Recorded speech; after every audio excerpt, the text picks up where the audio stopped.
So now that 2025 is coming to an end, and with 2026 just around the corner, I've gone into my usual reflection mode.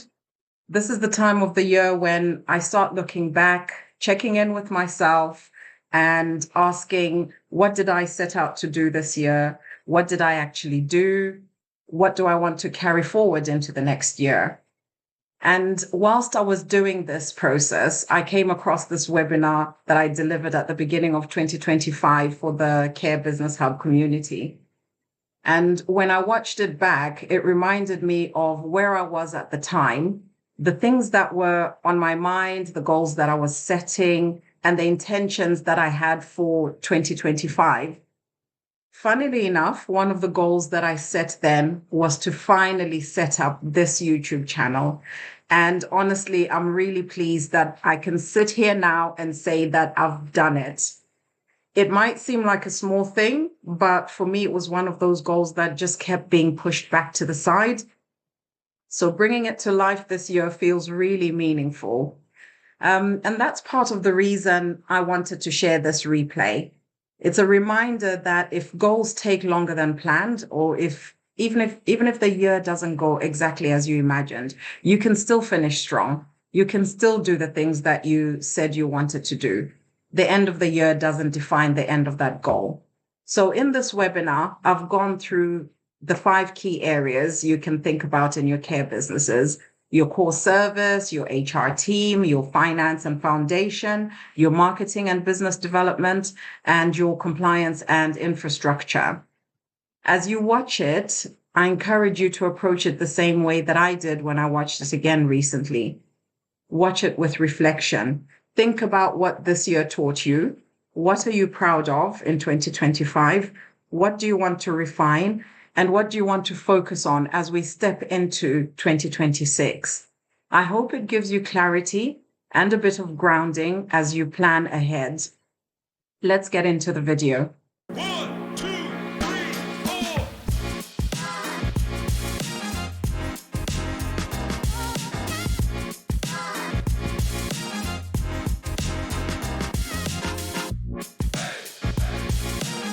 4. For the next few minutes, I'm going to focus on goal setting. Why goal setting? It's because it's January. This is the last day of January, guys. Looking to make 2025 your best year ever. Make sure that you actually focus on setting goals and working towards something.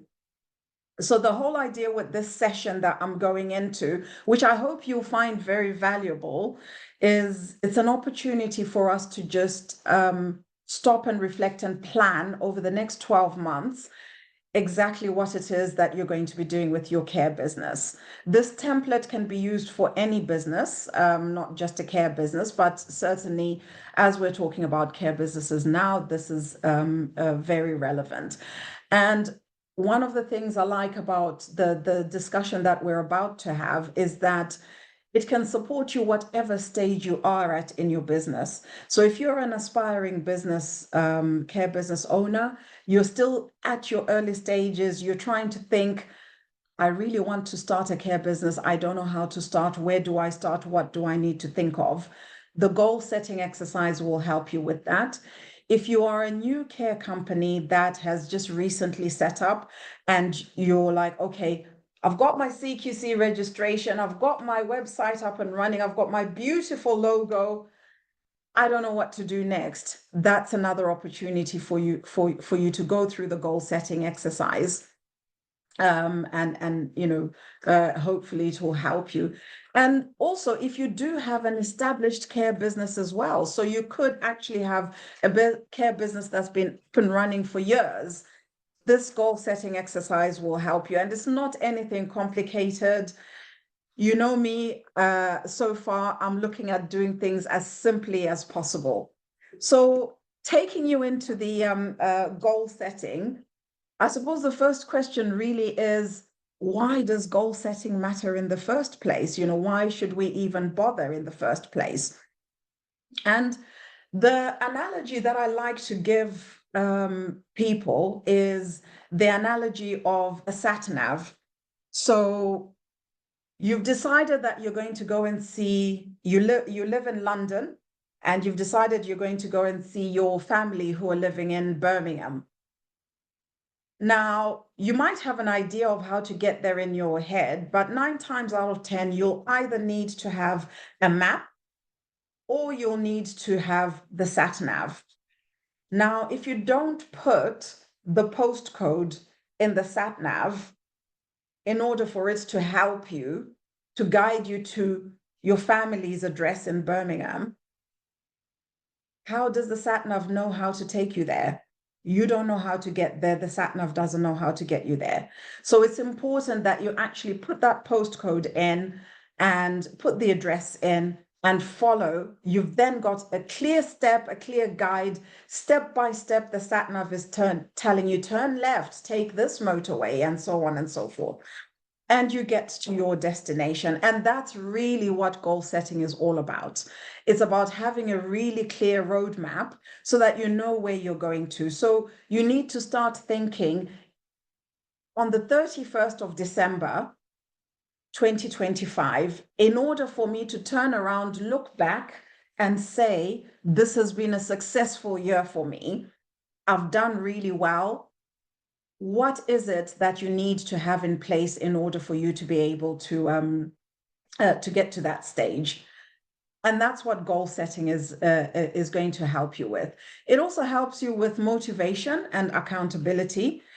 When you've actually outlined your plans, rather than just being able to say, oh, I want to set up my care business.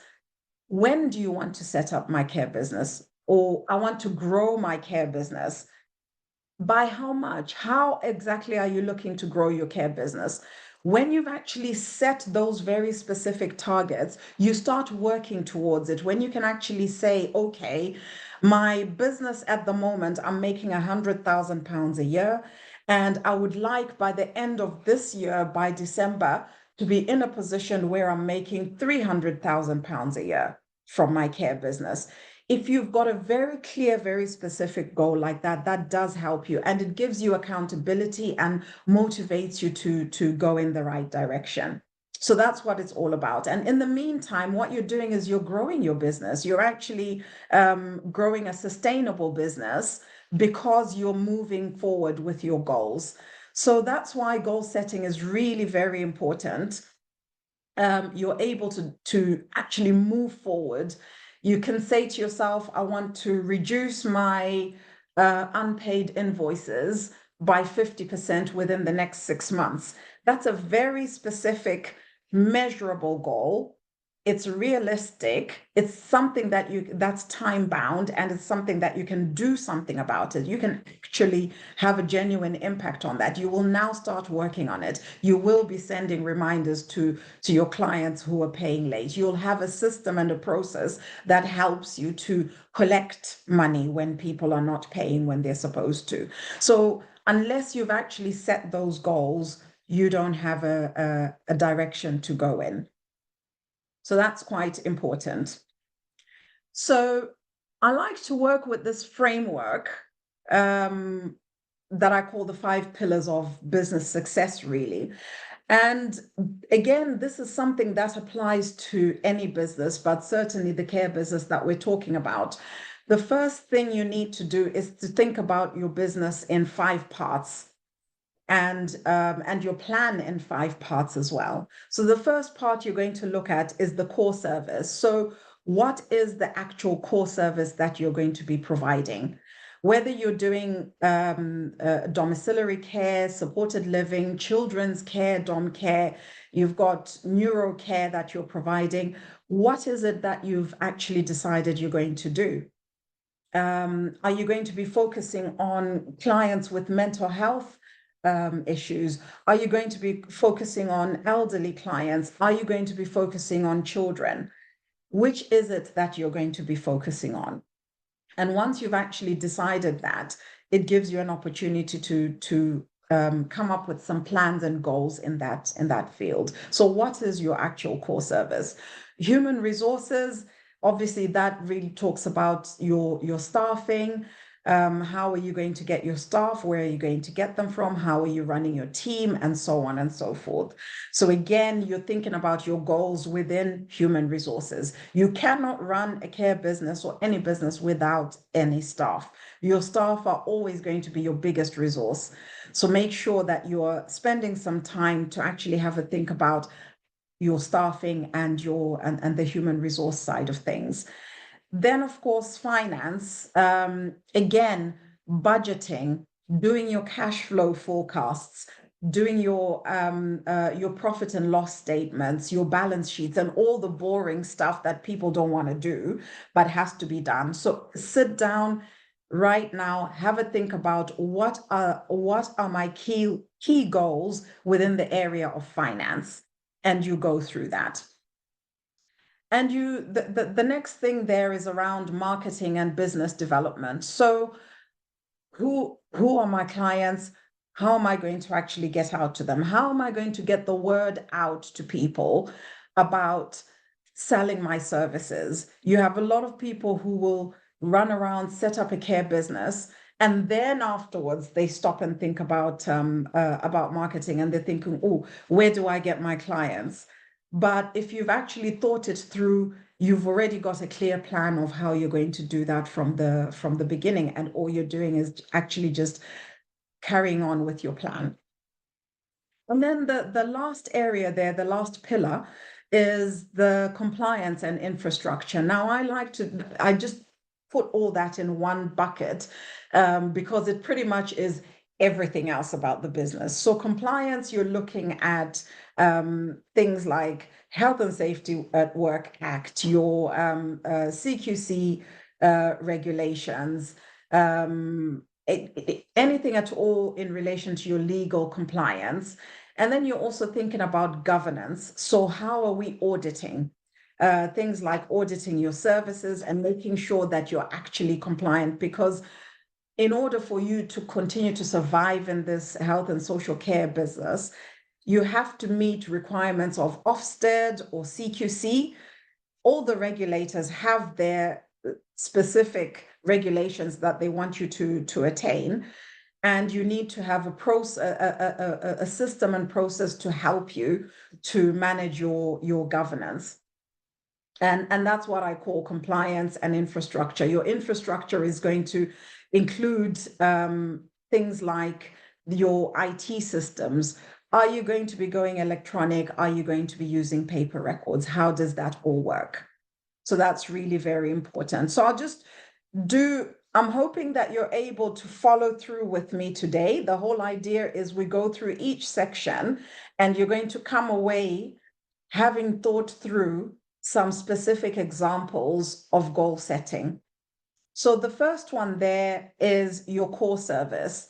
And the way that I've done it is in each area, if you ask yourself 3 key questions just to get yourself going. What you don't want to do is to overwhelm yourself and come up with this big plan that is so difficult to follow that you're never actually going to do it. Come December, you haven't even done 2 or 3 things that are on that plan.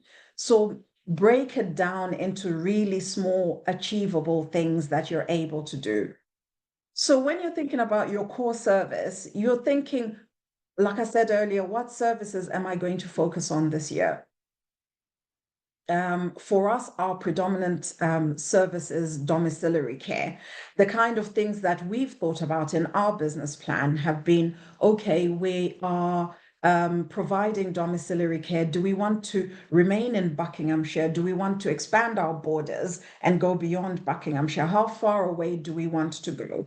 And which parts do we want to cover? So that gives you a flavor of the kind of things that you can start to think about. And then we put some goals around that.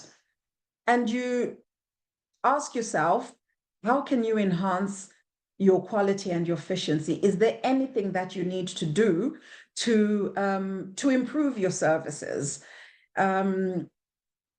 Any kind of things that you can think of that, for example, if you haven't been using electronic care records, do you think that that's something that might actually help you in order for you to deliver your service? Is there a different way of writing your care plans? Is there a different a tool template that you need to start using to make things easier for the carers when they're out in the field? So have a think about quality and efficiency in relation to your core service, and have a think about what innovations can set you apart. What is it within our care that we're going to provide that is very different? Are we going to specialize in supporting people with dementia? Are we going to specialize in supporting people with mental health issues, people with learning disabilities? You know, what is it that is going to make us different from the next care provider who's providing exactly the same thing that we're providing? So ask yourself those three key questions, and you can start to come up with some goals and think, okay, this is what I want to do for my care business. This is the core service that I'm going to be providing over the next 12 months. And in order for you to be able to provide that service, like I said, you need your staff, your human resources. So first question there is, do I have the right team in place? And when you're thinking about this, you're thinking about numbers. Do I have the right number of staff? Do I have the right quality of staff? And do I have the right team mix, the right skill mix? You're thinking about the full breadth. Have I got the people who are going to help me to deliver my vision? And if you haven't, you then start thinking, okay, what is it that I need? How many staff do I need? How do I need to change the culture of the organization? What is going to be the culture of the organization? And you're thinking about things in that way. In relation to recruitment and retention, what strategies are you actually going to employ? How are you going to get your staff, and how are you going to retain them? Are you going to be advertising, I don't know, on CV Library, on Indeed, on Facebook? Where are you going to be advertising so that you can get these staff? Are you advertising on WhatsApp? Are you relying on word of mouth? Once you get the staff, how are you going to keep them? Are you going to be training them? Are you going to be providing any benefits for your staff in order for you to be able to keep them engaged? Because recruitment can be quite expensive, particularly if you are doing things like sponsorship, where you're actually getting people from overseas, which is one of the challenges that people have, is recruiting here in England is really difficult. So you end up bringing people in from overseas, and it can be very expensive. But that's something that you need to plan out and map out right at the beginning of the year, and think, how many staff am I going to need? And how am I going to approach this? And how are you going to develop the staff skills and their leadership? Bottom line is, you don't want to get to a situation where in 5 years' time, your business is still reliant on you. You are the person, you are the one who's running around doing absolutely everything. You need to be in a position where, as your business grows, you're growing your staff as well, and you're growing your team, and you're growing leaders within your team. And leaders can be people who are on the shop floor, as well as people who have big job titles. It doesn't matter. Everybody has to be a leader within your organization. So how are you going to develop people to lead so that you're not constantly having to do everything? So again, have a little think about that and how you're going to manage that over the coming year. The next area there is around your finances. So what revenue goal are you setting? How much money do you want to make this year from your business? You know, are you starting at zero, in which case you might say, okay, I am aiming to get, I don't know, 50,000, 100,000. Or are you somebody who's already at that stage and you're looking to get to 500,000? Or are you pushing to get to the 1 million stage? What is it that you're actually hoping to get out of your care business? What is your revenue? Unless you have that goal, you're not going to work towards it. Yeah. The second thing you can think about is, how are you going to manage your costs effectively? So when you're setting your goals, have a think, is there any way, in the way that I'm running my business currently, that I can reduce costs? Are there any efficiencies that I need to make? What else is it that I can do that's going to bring me value for money? Because sometimes it could be that you're investing in something that will allow you to save. And the final thing there, you're thinking, do I need any funding? Especially if you're starting from zero, starting from scratch. It could be that you're thinking, I have no money at all, or I've got £10,000 in savings. I don't know if that's going to be enough or not. I might need to go to the bank and borrow some more money. I might need to talk to my lovely family and get some more money, and so on and so forth. But do I need to get any additional funds, whether it's to set up the business or it's to grow the business, to invest in the business? So have a little think about that and come up with some goals related to that. The next thing there is marketing and business development. So how am I going to attract new clients? Because without clients, you haven't got a business. And it's all well and good for you to say, oh, I want to make an extra 50,000 on the bottom line. But unless you're actually going to have the clients that equate to that amount of money, then you're not going anywhere. So how are you actually going to attract these new clients? Are you going to do some social media advertising? Are you looking at your website? What is it that you're considering in order for you to get your word out there? What partnerships and networks can you leverage? Who do you already know in the industry who you can work with? Are you able to double up with some people who might be able to give you clients when they have an overflow of clients? How is it that you're able to move forward and get yourself some clients? And how are you actually going to measure your marketing success? How will you know when you've done well with your marketing?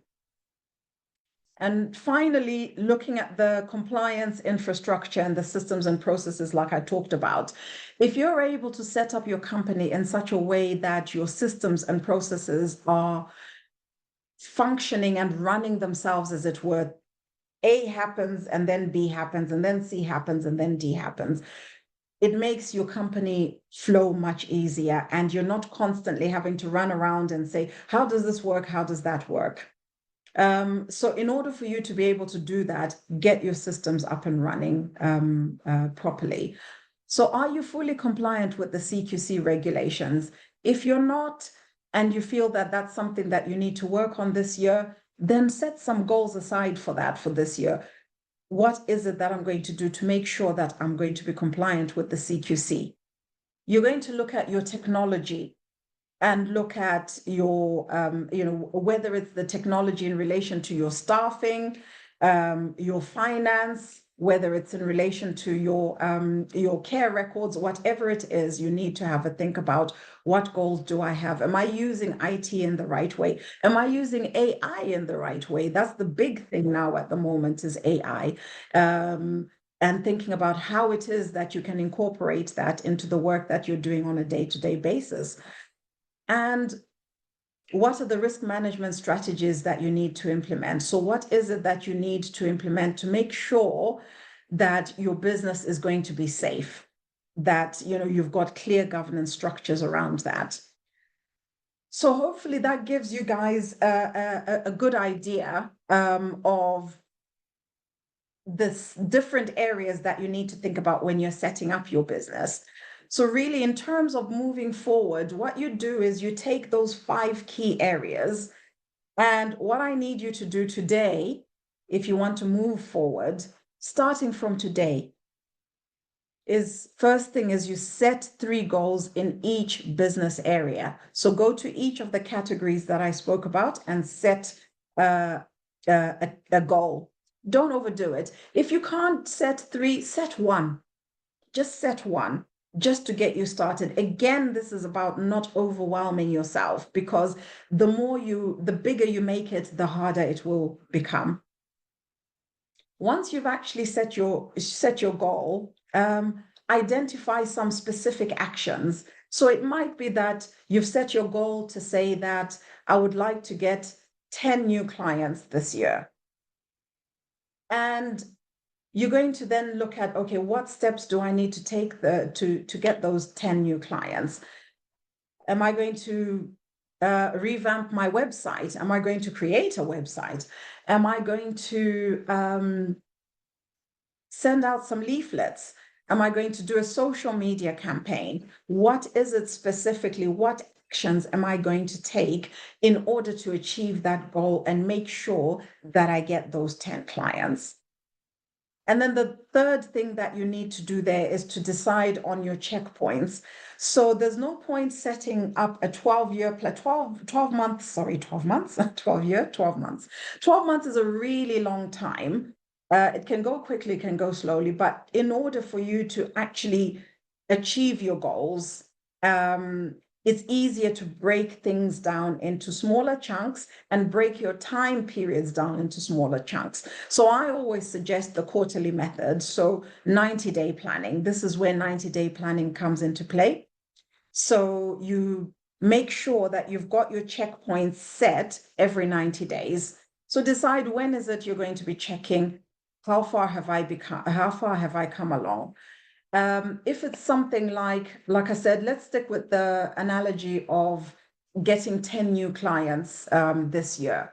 You could say to yourself, okay, every 90 days, my goal then is to get 3 new clients so that by the end of the year, I've got a good chance of getting to 10. So if every 90 days I've got 3 new clients, I'm probably going to get to 12 new clients by the end of the year. So stretch yourself and, break those goals down. So as long as you've met your 3 clients, you've done really well that quarter, and give yourself a pat on your back and move on to the next quarter. So that's what goal setting is all about. I hope you guys found that really helpful. It's important that you actually just take action, make this year count, get to the end of 2025 and say that that was the best year that I've had, and I've done really well for my business. If you can stay connected with me, I'm quite happy to stay connected. Please share your progress. I'll talk about that a little bit more again in a few minutes about moving on and the care business. Thank you very much for the comments. Very insightful information. I'm glad you found it helpful.